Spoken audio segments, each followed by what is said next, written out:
십자가 짐 같은 고생이나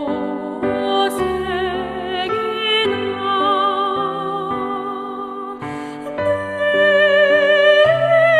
생소하는 늘 찬송하면서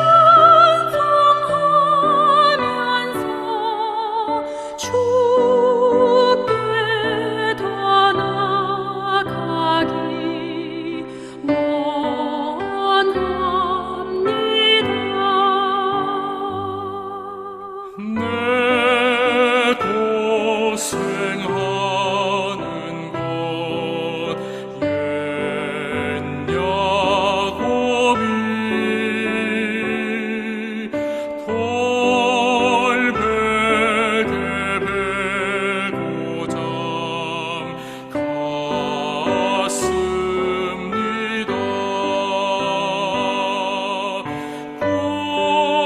꿈에도 소원이 널 찬송하면서 주께 더 나아가기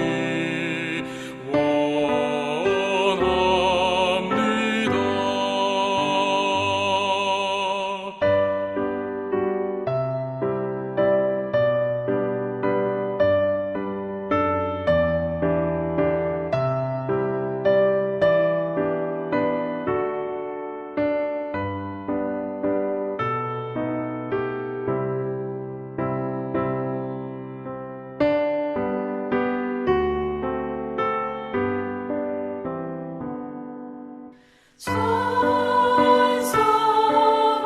가는 길 험하여도 생명길 되나니 은혜로다. 천사 날 부르니 늘 찬송하면서 주께 더 나아가기 원합니다.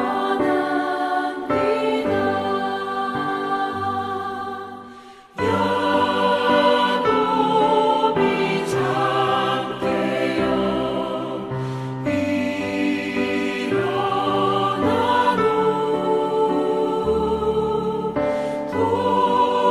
돌다를 쌓은 것 구원받아서 숨짓게 되도록 늘 찬송하면서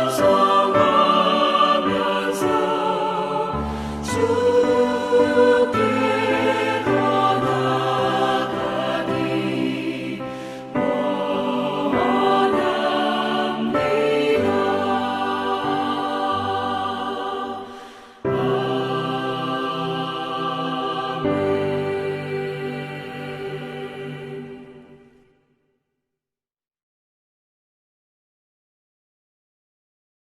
이 세상이나 세상에 있는 것들을 사랑하지 말라. 누구든지 세상을 사랑하면 아버지의 사랑이 그 안에 있지 아니하니. 이는 세상에 있는 모든 것이 육신의 정욕과 안목의 정욕과 이 생의 자랑이니 다 아버지께로부터 온 것이 아니요 세상으로부터 온 것이라. 이 세상도 그 정욕도 지나가되 오직 하나님의 뜻을 행하는 자는 영원히 거하느니라. 안녕하십니까. 김영수 목사입니다.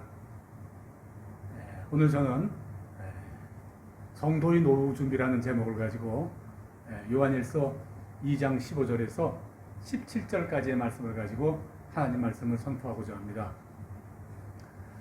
좋은 열매를 맺기 위해서는요, 좋은 가지를 먼저 선택해야 되죠.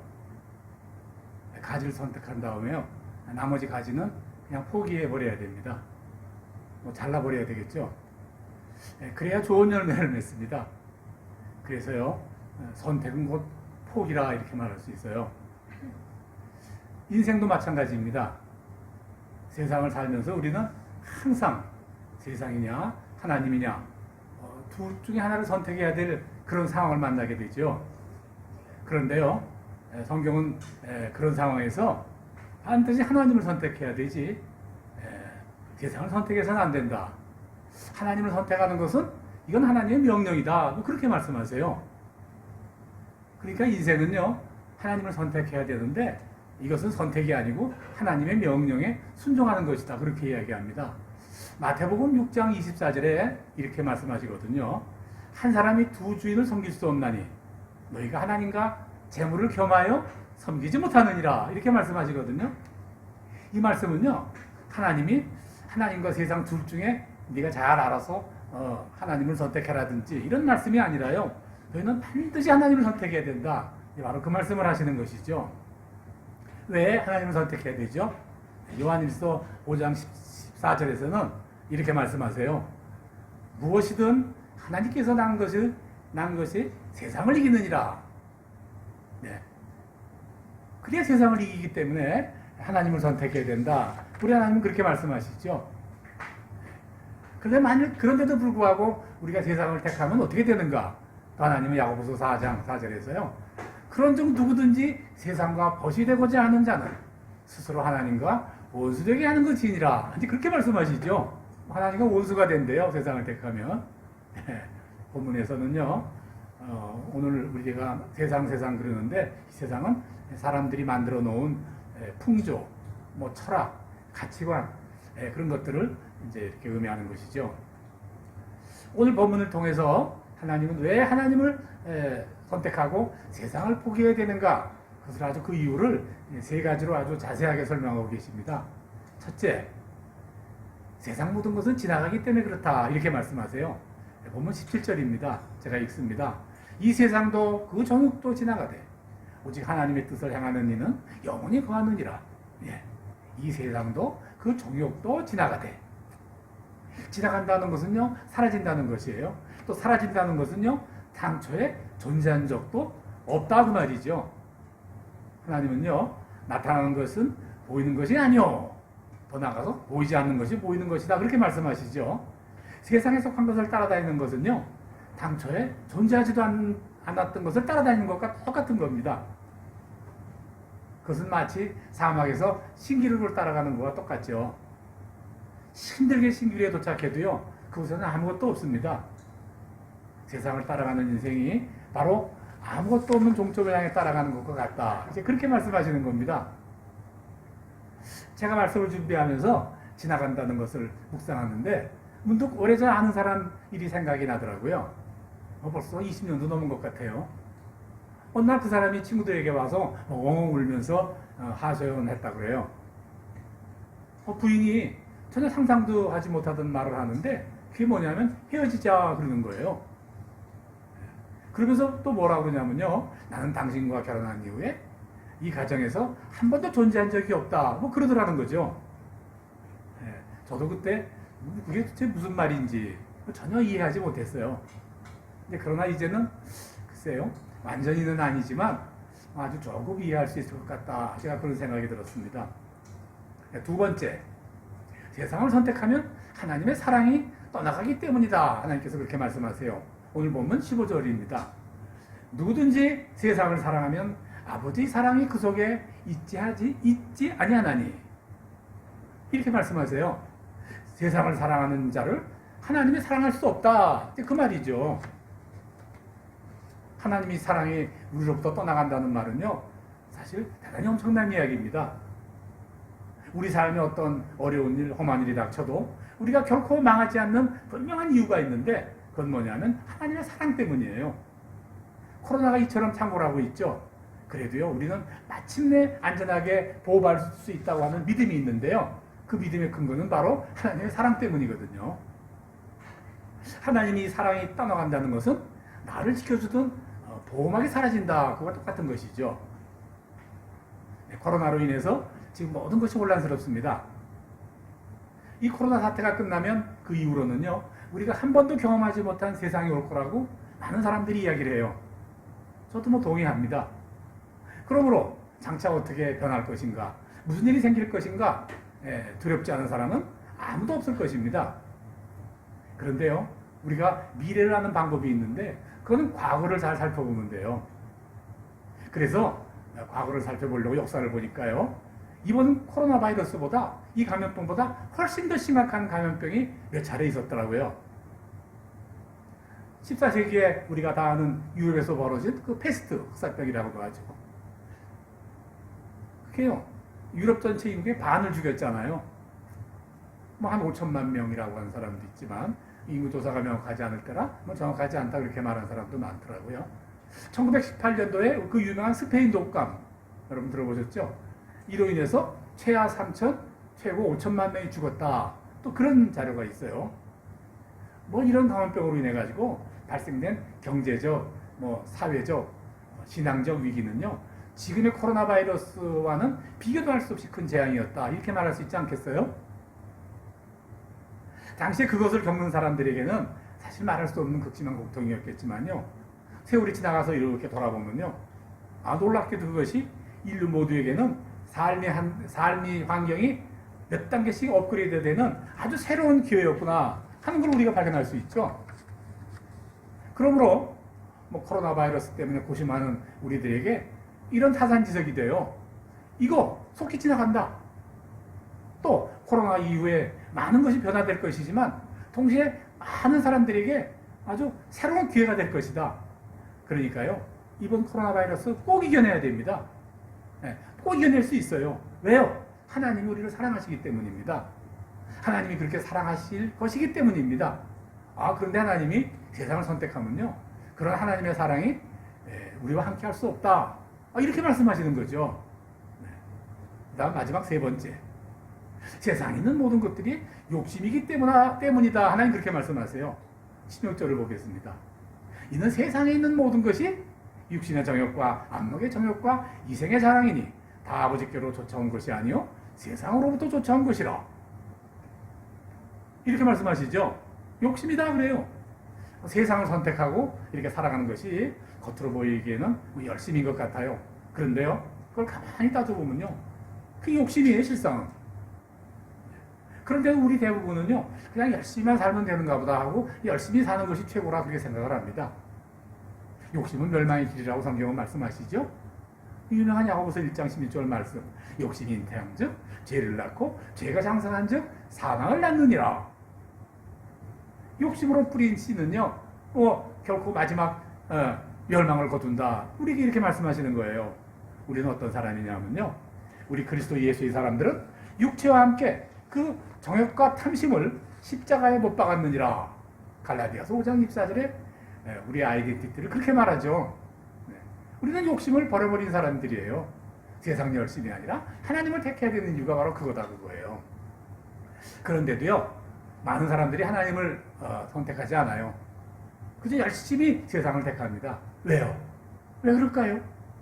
글쎄, 몇 가지 이유가 있겠지만 한 가지만 말하자면 그건 몰라서 그래요. 인생이 그렇잖아요. 인생은요, 몰라서 놓치는 것들이 참 대단히 많습니다. 놓치고 나서 아주 늦어서야 나중에 내가 그걸 그때 놓쳤구나, 이거 나중에 알게 된다 그거죠. 예를 들어 이런 거죠. 평상시 건강할 때 건강이 얼마나 중요한 것인지 우리 아는 사람 하나도 없어요. 막 몸을 굴립니다. 특히 젊은 사람들. 그런데요, 그로 인해서 중병이 걸려서 막 사경을 헤맨 다음에 그때서야 건강이 얼마나 중요한 것인가, 그거 그때 깨닫게 돼요. 그때부터 정말 조심하게 되죠. 하나 더 말씀드릴까요? 대충 우리 젊은 사람들 부모님들 은혜 잊고 사는 경우가 많죠. 자기 살기 바쁘니까 자기 일도 개차게 해야 되니까 그렇겠구나 하고 이렇게 이해하는 것뿐이죠. 그런데요, 내 자식 낳고 그 자식 장성시켜 가면서요, 그때 우리 부모님 생각나는 거예요. 그 입장을 하게 되는 거예요. 그런데 대부분 경우 그때가 되면 부모님은 세상에 없어요. 놀라서 놓친다는 것이 바로 그런 걸 말하는 거예요. 그런데요, 모르는 것 중에서 가장 결정적인 인생에 영향을 주는 모르는 것이 있는데 영생을 모르는 것입니다. 그저 내 육체가 잠깐 거하는 이 세상만, 그 세상만 있는 줄 알아요. 네. 뭐 잠깐 거하는 줄만 알아도 좋죠. 아주 인생이 오래오래 살 것 같아요. 그런데 그렇지 않아요. 인생은 풀과 같은 것입니다. 이 세상에 있는 모든 것들은 마치 구름이 흘러가듯이, 시냇물이 흘러가듯이, 뭐 시적인 표현이 아니에요. 그냥 스쳐가는 것입니다. 잠깐인 것이 인생이에요. 이거 어떻게 아느냐고요? 이건 경험해보면 아는 겁니다. 경험해보지 않은 사람은 인생이 그렇게 빠른 것인지 몰라요. 살아본 사람만이 인생이 얼마나 빠른 것인지 그걸 안다고 말이죠. 육신이 거하듯 이 세상이 끝나는 날, 그날부터 우리에게는요, 영원한 인생이 시작이 됩니다. 그걸 알아야 되고, 그걸 바로 지금 준비해야 되는 거죠. 나중에 준비하면 너무 늦어요. 아, 늦었구나. 그런단 말이죠. 그런데 대부분 사람들은요, 육신이 살아있을 때까지만이로구나 알기 때문에 그때까지만 노후 준비해요. 그 노후 준비, 육신이 살아있을 때까지만 열심히 준비하죠. 비즈니스 M이라는, 비즈니스 TVN이라는 케이블 경제 TV가 하나 있는데 거기서 우리나라 30, 40대가 가장 중요하게 생각하는 것이 뭐냐 하고 이렇게 조사를 해봤더니요, 무려 88%가 노후 준비더래요. 노후 준비. 네. 그거 왜 그럴까요? 영원한 생명이 있다는 것을 몰라서 그럽니다. 그래서 100세 시대니까 아주 또 많이 남은 100세까지, 그때까지만 준비하면 된다, 뭐 이렇게 생각하는 것이죠. 그런데요, 100세 시대를 위해서 준비하는 것이 뭔지 아세요? 돈이에요. 다 돈이에요. 뭐 들리지 않았죠? 네. 그런데 우리가 또 모르는 것이 있어요. 돈으로 할 수 있는 것이 아주 작은 부분뿐이다. 그거 사실을 몰라요. 또 한 다국적 금융회사가요, 이런 조사를 해봤대요. 당신이 늙으면, 늙었다는 말을 들으면 무슨 생각이 납니까? 이런 질문을 했더니요, 외로움, 두려움, 지루함, 뭐 그게 떠오른다고 대답을 했대요. 우리가 나이 들어 늙으면 외롭고 두렵고 지루할 텐데 그 준비는 하나도 안 하는 거예요. 돈만 준비하는 거예요. 네. 우리가 노후 시대의 준비는요, 영원한 생명을 소유하는 겁니다. 돈은요, 뭐 한 두 번째나 저는 한 세 번째쯤으로 봐요. 네. 꼭 있어야 되죠. 그래서 저는 세 번째다 그거죠. 우리가 영어를 은퇴라고 그래서 리타이어라고 그러면서요, 이제 새로 타이어를 타이어를 갈아 끼우는 거니까 이제 우리가 그때부터 새로 타이어 갈아 끼고 열심히 하면 된다, 이렇게들 이야기하죠. 근데 그거 틀렸어요. 리타이어, 그 타이어는요, 타이어를 갈아 끼우는 건 틀림없지만 본체는 바꾸지 않아요. 바퀴만 바뀌는 거예요. 그러면 무슨 말입니까? 이제껏 살아오던 인생의 모습, 습관, 뭐 생활 방식, 가치관 이런 것들이요, 하루아침에 절대 안 바뀐다고 말이죠. 사람이 사는 습관이 그렇게 쉽게 바뀌나요? 사는 모습이 그래 바뀌나요? 시골에서 일상농사 지으시던 노인들이 너무 고생 많으시다고 자식들이 이렇게 해가지고 서울 아파트 하나 장만해서 모셔보자 말이죠. 언젠가 한번 다큐멘터리에 나왔더라고요. 그런데요, 할아버지 할머니들이 자꾸 시골로 가는 거예요. 어디 없어지셨다고 연락해보면, 걱정이들 찾아보면 그 냄새나고 이런 시골집으로 그냥 돌아가시는 거예요. 그리고 고추 농사 지으시고 뭐 이러고 있는 거예요. 왜냐? 시골에서 새벽부터 일어나 일하는 게 더 편하고 좋고, 네, 그런 생활을 살아오셨기 때문에 그래요. 그게 제일 좋은 거예요. 젊었을 때요, 형편이 넉넉지 않아가지고 만나면 주변 사람들이 밥값이고 다방값이고 뭐 이렇게 다 이렇게 주변 사람들이 대주던 그런 사람을 하나 알고 있는데, 뭐 주변 사람들도 뭐 젊을 때고 아직 어려우니까 그러려니 하고 다 이해를 해주었는데, 오랫동안 뭐 소식을 듣지 못했다가 몇 년 전에 우연히 소식을 들었는데요, 아주 이제는 넉넉한 수준이 됐다 그래요. 뭐 이것저것 부동산도 장만하고 괜찮다고 그래요. 그런데요, 그 소식을 전한 사람이 그냥 웃어가며 이런 이야기를 하더라고요. 지금도 밥값을 안 낸대요. 그죠? 맨 늦게 나간대요, 천천히. 그때는 가난했죠. 그런데 지금은 인색해진 거예요. 마음이 아직도 가난한 거예요. 또 놀라운 것 있죠? 사실 젊었을 때부터 노후 준비 잘하겠다고 이야기를 했다는데, 지금도 노후 준비를 한대요. 지금이 노후인데. 네. 제가 이런 말씀을 드리는 것은 사람 사는 방법이 잘 바뀌어지지 않는다. 사람의 인생과 가치관은 그렇게 하루아침에 쉽게 바뀌어지지 않는 거다. 뭐 그거 말씀드리려는 겁니다. 어느 날 갑자기 지금서부터 나 노후 준비 시작할 거야 하고 갑자기 노후 준비가 되는 것이 아니듯 영원히 사는 준비도 갑자기 되는 일이 아니라는 것을 제가 말씀드리고자 하는 거예요. 뭘 해야 되느냐? 예, 알려드립니다. 만일 내가 어느 날 내게 주어진 생명이 얼마 남아있지 않다. 그걸 내가 알게 되었다. 그때 나는 무엇을 잘 하고 싶을까? 무엇을 해야 할 것인가? 그거 매일매일 하면 됩니다. 네. 그거 매일 하면 됩니다. 매일매일이 바로 하나님을 선택하는 거. 그거 습관 들이는 거예요. 그게 우리 성도의 노후 준비예요. 오늘 제목이죠. 우리 주님은요, 세상에 계실 때 우리들에게 이렇게 가르치셨어요. 마태복음 13장 44절. 천국은 마치 밭에 감춘 보화와 같으니 사람이 이를 발견한 후 숨겨두고 기뻐하며 돌아가서 자기의 소유를 다 팔아 그 밭을 사느니라.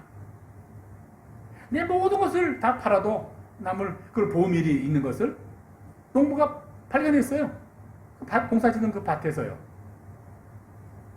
남의 땅을 붙이는 모양이죠. 집에 돌아가가지고요, 자기 있는 거 모두 다 팔았어요. 어쩌면 빚을 냈는지도 모르죠. 예. 자식에게 아쉬운 소리 했는지도 모르죠. 예. 다 온 재산에 있는 걸 다 팔아서요, 이거를 그 밭을 샀다 그 말이죠. 내가 있는 모든 것을 다 팔아서 살 수 있는 것이 바로 하나님의 나라. 하나님이 설명하시는 거죠. 이제 성경 말씀 한 말씀을 전하면서 오늘 설교를 마치려고 합니다. 이러므로 우리에게 구름같이 둘러싼 허다한 증인들이 있으니 모든 무거운 것과 얽매이기 쉬운 죄를 벗어버리고 인내로서 우리 앞에 나랑 경주를 하며 믿음의 주요 또 온전하게 하시는 예수를 바라보자. 아멘. 기도하겠습니다. 하나님 아버지, 세상 모두가 준비한다고 귀중한 영원한 생명을 놓치는 그런 것 준비하는 자 되지 않도록 우리 모두를 인도하여 주시옵소서. 밭에 숨겨진 보물을 발견하여 온 재산을 다 털어 그 밭을 사는 그런 농부와 같은 마음으로 우리 세상 살게 하여 주시옵소서. 예수님의 이름으로 기도드립니다. 아멘.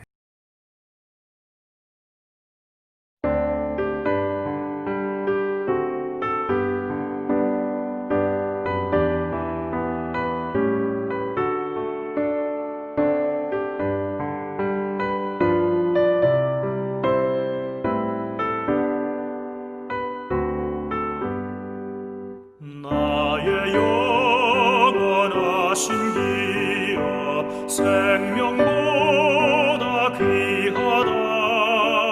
나의 갈 길 다가도록 나와 동행하소서.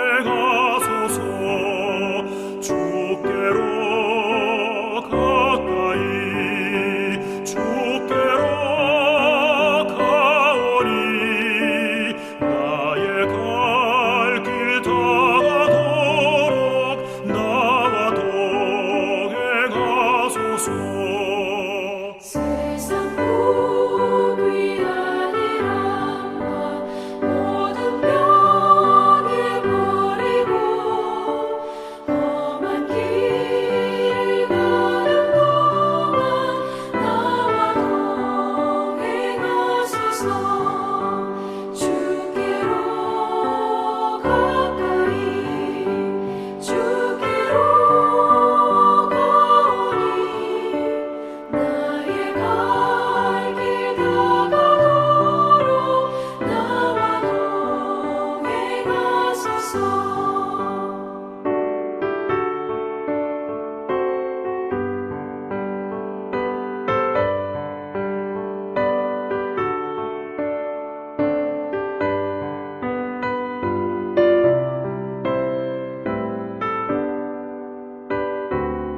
슬